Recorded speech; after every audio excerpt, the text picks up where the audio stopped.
Welcome to the Tanked podcast. In this episode, Keller Easterling joins Guy McKinnon Little to discuss alternatives to techno-solutionism and her new book Medium Design.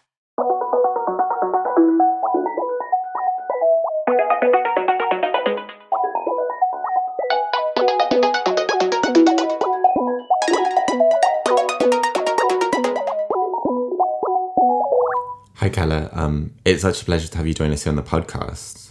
Before we get going, would you mind just sort of quickly introducing yourself and your work for listeners who might not have previously encountered it? Well, I'm Keller Easterling. I'm an author, and a designer, and a professor. And we were talking about a recent book of mine called Medium Design. Cool. And I mean, one of the things that Medium Design kind of sets out to do is sort of set up this methodology for how designers can affect change within kind of, complex systems, which are so sort of vast and interlocked and riddled with self-reinforcing feedback loops, that they kind of have this inertia, which kind of seemingly disqualifies all of our attempts to make them otherwise. And really, I almost thought of it as a sort of spiritual sequel to James C. Scott's Seeing Like a State, how certain schemes to improve the human condition have failed, where what you kind of do is sort of expand on some of the problems that he addresses and then say, well, here are some other schemes, and schemes here is maybe something more like a kind of, the mischievous game of a child or something, rather than this masterful top-down plan where we may actually be able to kind of improve the human condition. And the thing that's kind of the distinction that is sort of really crucial for framing those interventions that you begin with is this distinction between knowing what and knowing how. So I thought maybe to start off, it might just be useful if you could kind of unpack what's going on in that distinction. Yes, well, I'm borrowing from Gilbert Ryle here, obviously, in this distinction between knowing that and knowing how. Knowing that as in, I know the right answer, I can name it, I can declare it, I can prove it, versus knowing how, which is knowing how to do something. So cooks, bicyclists, chemists, pool players, know how, because or comedians know how, because there's no right answer to telling a joke. There's no right answer to playing pool. It is a matter of not knowing that, like knowing the right answer, but knowing something about what to do next. And I think also what sort of marks out all those activities is that there's no way to sort of learn how to swim or to learn how to tell a joke or kind of, be funny, except to kind of initiate that. You can't rely on a kind of pre-existing plan or kind of neat solution. And I think that's kind of, I find that kind of contrast quite interesting, where what you're sort of arguing for in the book is these kind of sort of interventions which are open-ended and indeterminate and kind of open to kind of, being in dialogue with the world, rather than these kind of figuring out the kind of the correct solution in advance and then implementing it. And you position most of your argument against this idea of solutionism, or the idea that we can kind of find the right kind of code or algorithm or app that's going to sort of, solve all our problems and eliminate all friction. So I wondered if you could maybe also say a bit about the kind of the deficiencies of that sort of solutionist mindset, and then also maybe expand upon the ways that sort of what you're proposing isn't that, I guess. Yes, I mean, solutions are, I would argue, weak positions. They don't have a long enough temporal dimension to be able to respond to changing conditions or to moments when they're politically outmaneuvered. So to have a kind of form that you're working with, which is an interplay over a period of time, has sturdier sturdier, has a greater chance of of adapting and responding. Also, solutions are weak positions in the face of political superbugs who are especially sneaky about changing the terms of play or lying or something like that. You have to be as agile as uh, the superbugs of power, whether they're Trumps or whether they're neoliberal installations of trade like free zones or whatever they are, um, to be able to uh, shift and change. So the kind of earnestness also that's associated with righteousness, that's associated with the right answer, the solution is putty in the hands of these superbugs. It's really easy to outplay somebody who's thinking and outmaneuver somebody who thinks they've got the answer. Yeah. I wonder if you could say a bit about that term superbugs as well, because I found it a really kind of compelling metaphor as far as it's not this kind of, you're not talking about this like static entity or the system, you're talking about this kind of like, closed but like constantly adaptive, like kind of biological process as a way of sort of thinking about, the way power concentrates or accrues. Well, there's a whole lot of different superbugs that I'm trying to kind of describe in the course of the book, and whether they are like political figures like Trump or hustlers or places like free zones that have managed to negotiate their own exemption from a million things, to negotiate their exemption from law, to Shakespearean characters like Richard III. They're people who are entities that are not always relying on declaration, that aren't relying on people saying what they mean, that they very easily see in that split screen we were talking about, that is the difference between what people are saying and what they're doing. And for those people who are really good at seeing those undeclared potentials and manipulating them, it's child's play. They might say all kinds of things. They might spout all kinds of ideologies, but they're usually often conflating and confusing those ideologies. But because their real target is disposition, their real target is, like to get you into a fight, to keep you oscillating between some kind of righteous position or binary fight. That way, they can keep you in the palm of their hand. And that distinction between kind of ideology or what someone's saying and disposition, what they're in fact enacting in the world, also kind of pulls it back to that point you're just making about solutions, I think, where there's often a tendency to kind of this kind of like ideological kind of brinkmanship where you sort of have to like find the ever more perfect kind of characterization or diagnosis of a present condition, which is kind of, somehow magically going to kind of either resolve it, or if not resolve it, at least give you a certain smug satisfaction and kind of the possibility of kind of a complete solution that ideology offers. And I think what I find really interesting and vital about the book is to kind of shift away from that without kind of collapsing into this whole thing of like without disavowing ideology entirely.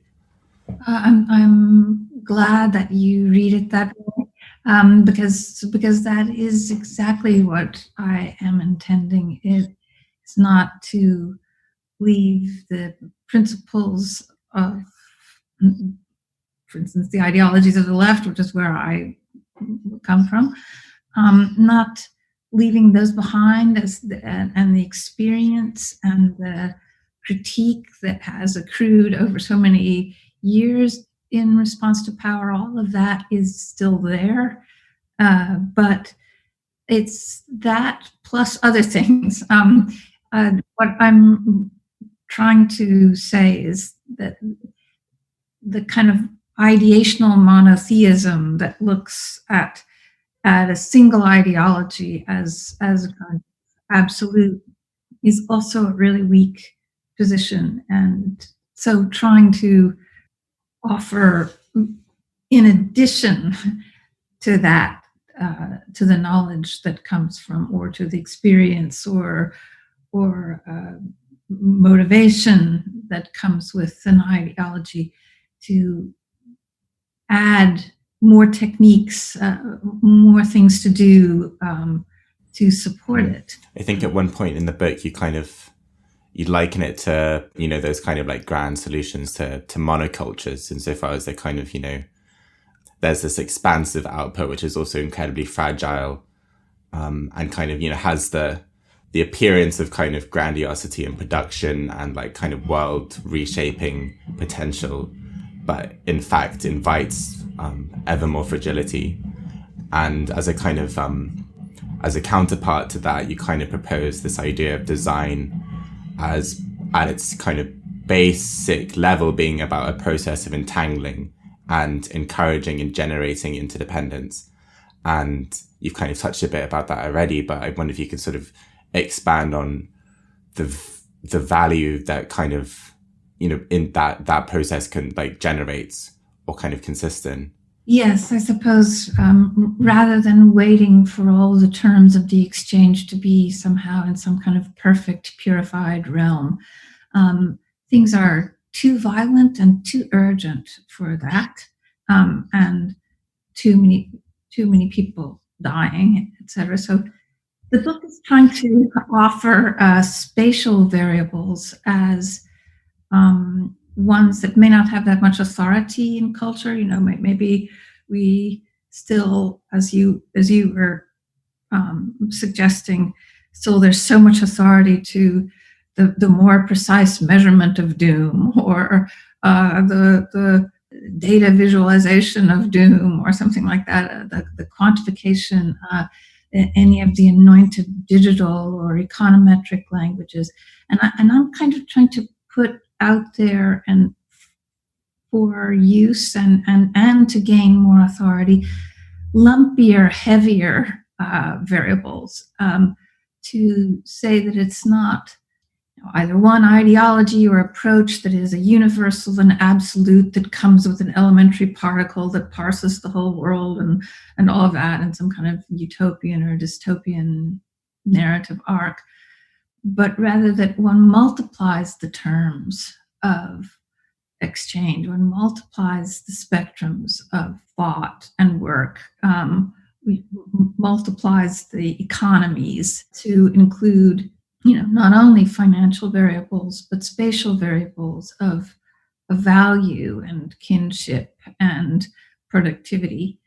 So the book is throughout trying to mix terms, trying to think of mixtures of things. And I'm kind of sorry that it was written a little bit before COVID, because the COVID protocol is not a bad example of this. Like, it's a very lumpy protocol. It doesn't do any good just to take epidemiological information outside of information about where you live, and or ethnographic information, or other things. So it's a lumpy protocol that involves masks, vapors coming out of your mouth, big old 6-foot distances, but also microns and vaccines and things like that. It doesn't have magic bullets. It is filled with behaviors and other things, and it's agile. I found that notion you're mentioning at the beginning of your answer there, of the multiplier, really compelling as well, because I guess a lot of the book is kind of concerned with this kind of older question of political agency, and how do we kind of reconcile our very human scaled experience of the world with like vast abstractions that you can never really fully encounter, like, the economy or the climate. And how do we kind of learn to think about political agency within those spaces without kind of either valorizing localism overstating our own agency, or disavowing it completely and being like, okay, so, nothing can happen until we've completely dismantled this like capitalist system, or we need to go to Mars and begin anew and start from scratch. And I found that notion of the multiplier as a really kind of useful tool to think about how efforts to engage change within these systems can kind of like seed themselves across multiple scales and contexts. So I wondered if you could sort of say a bit about that idea in particular. I've been trying to call out this idea of the multiplier as one of the dynamic markers of the kinds of spaces I've been looking at for a long time, which are often spatial products, big infrastructures that have repeatable components and so on. Just trying to see what are the kinds of forms that affect this runaway space. Like, how do you get between your hands this space that seems to be completely out of our hands? And multiplier is one of those things where, for instance, you might look at a field of suburban houses, and well, I'm an architect, so I'm trained to go up and fix one of those volumes, one of those objects.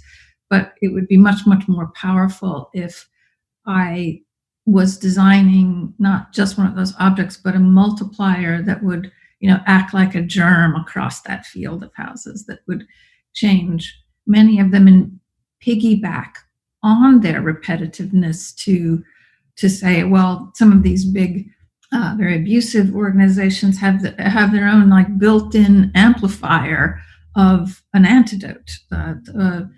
Is there a way of reverse engineering them by using some of their own multipliers to do the work?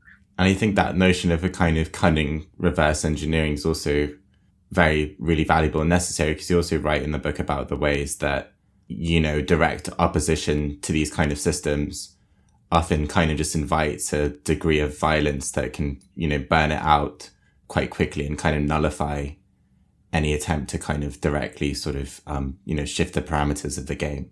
Yes. I'm trying to point out that this perspective that's discussed in this book is looking at not just objects, but the way that objects are orchestrated, the interplay between objects, and hoping that sort of almost looking at the world through half-closed eyes, that way of looking at the world also suggests some different ways to approach intractable problems. And one of the things that maybe is more available when looking with half-closed eyes is that one is seeing, temperament in organizations, the potentials even for violence in organizations. And so just as one is kind of multiplying the terms of design, thinking in mixtures and in interplays, would you be thinking about, for instance, not just the left-right spectrum, but in addition to, not giving up on a left-right spectrum, but in addition to a left-right spectrum, thinking about a spectrum of political temperament, like how you're modulating that to be more effective. I wondered if you could also say a bit about that idea of seeing the world through half-closed eyes, because I guess I was reading it and it's such a vivid kind of metaphor image insofar as it sort of conjures all these different things of, there's a loss of certainty perhaps, there's a kind of like an awareness of kind of pattern and, as you were saying, interplay rather than, discrete objects. But I wondered if you could sort of just say a bit about what that metaphor image does for you in particular. Well, at the beginning of this book, I tried to give a few examples that to me still sort of work to explain what I mean and what it is we all know. We're a little under-rehearsed in talking about it, but like, for instance, I was trying to give an example of how, your dog hears you say the lexical expression "good girl," and she understands there's an assigned meaning to those sounds, but she would never rely just on that. She's looking at 1,000 other cues in the room, like how close you are to the door or the dog bowl, or whether you have a leash in your hand, or when you're standing in front of the refrigerator without a recipe, without a sort of clear directive of what to make. You're thinking through, expiration dates and chemistries of the stuff that's in your fridge, you're thinking about the people that you're cooking for. It's incredibly complex, that resourceful, practical thing you're doing by thinking through the potentials of things beyond declarations, like the potential of this and this to combine, or the potential of my person to take me outside if I'm a dog. Also tried to give an example of parents, like if parents have squabbling children, they don't try to go out and litigate the argument, between the children. They change the terms of the room. They change the temperature. They cuddle one of them. They introduce a pet into the arms of another. They give blood sugar into the system of another. They change the terms so that the room and the situation the milieu no longer induces violence. And so I'm kind of saying, we know how to do this. There's no manifesto here. This is just something we already know how to do. There's nothing new or right or righteous. This is an under-rehearsed faculty. And anybody who's doing that is a designer, in any discipline. I think what's so nice about that example, all of them, but especially the idea of trying to manage the temperament of the child, is that it kind of, an attempt to be a kind of over-engineered directness is obviously going to stifle that process. And it made me think of, I think it's John Dewey in his work, the kind of pragmatist thinker, in his work on habit as a kind of mode of social change, where it's about kind of repeated action within an environment and the kind of the cultivation of tendencies. So it's very much kind of in line with what you're saying. And he uses this example of if you're trying to, sit upright and acquire that tendency, one of the worst things you can do is like kind of over direct your attention onto your body, because it kind of, if you narrow your focus in that way, then you stifle your sensibility to everything else that's going on that you, as you say, already know how to do. Michael Polanyi said something like that too, that, like if you are playing the piano and you really, really start focusing on your fingering, then somehow you just can't play, like it's this kind of a cultural muscle memory or something like that. But it's informed. it's not as if it's some kind of unconscious thing, it's conscious, but it's another kind of knowledge to cultivate. Yeah. And then it might be good as well to kind of, on that note, sort of hear about if there are kind of concrete projects that you're involved in or otherwise that kind of do sort of, exemplify the methods set out in medium design. There are a few that I am actually trying to work on as real projects in the world. One of them has to do with this tendency to think that, again, in a binary, that the new must replace the old, a kind of modern Enlightenment habit of mind.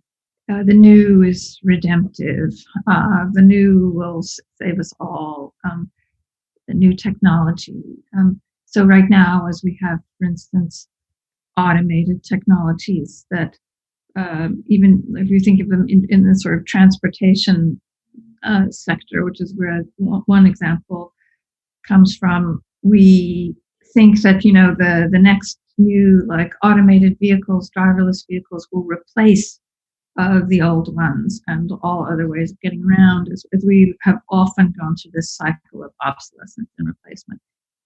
But it's pretty clear that if we were to do that, or we were to use automated vehicles in lieu of transit, it would create unprecedented congestion, or a kind of super smart vehicle in a very dumb traffic jam.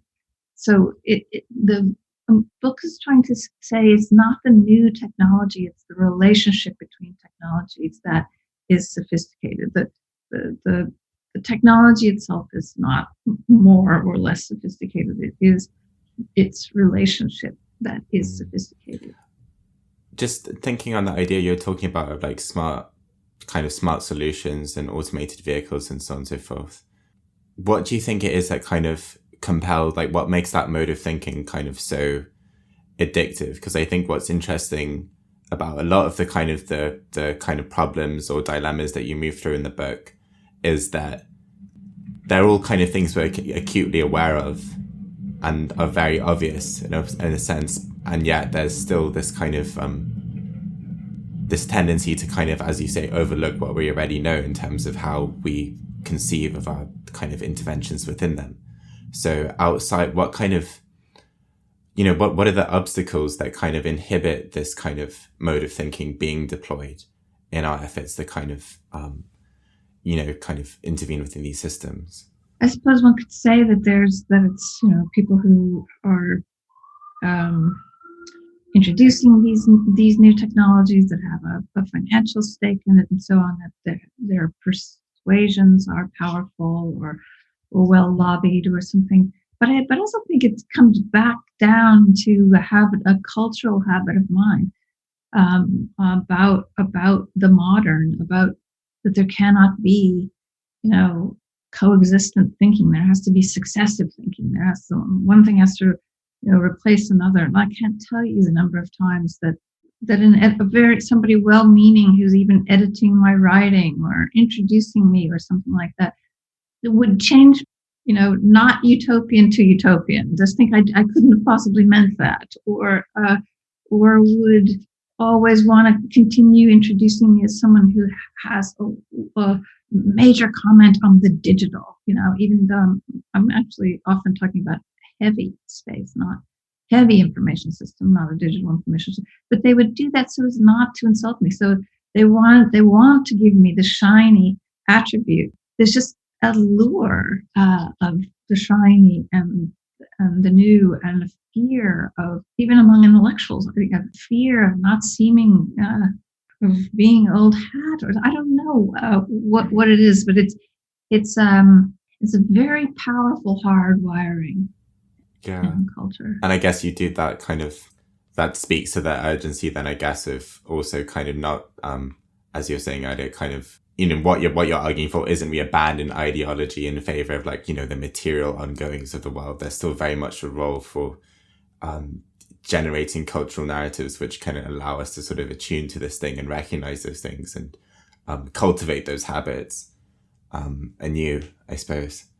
Yes, I mean, and trying not to think that it has to be radical or post or something like that, but being able to see the interplay between emergent and incumbent technologies, and see that it's the interplay itself that is valuable.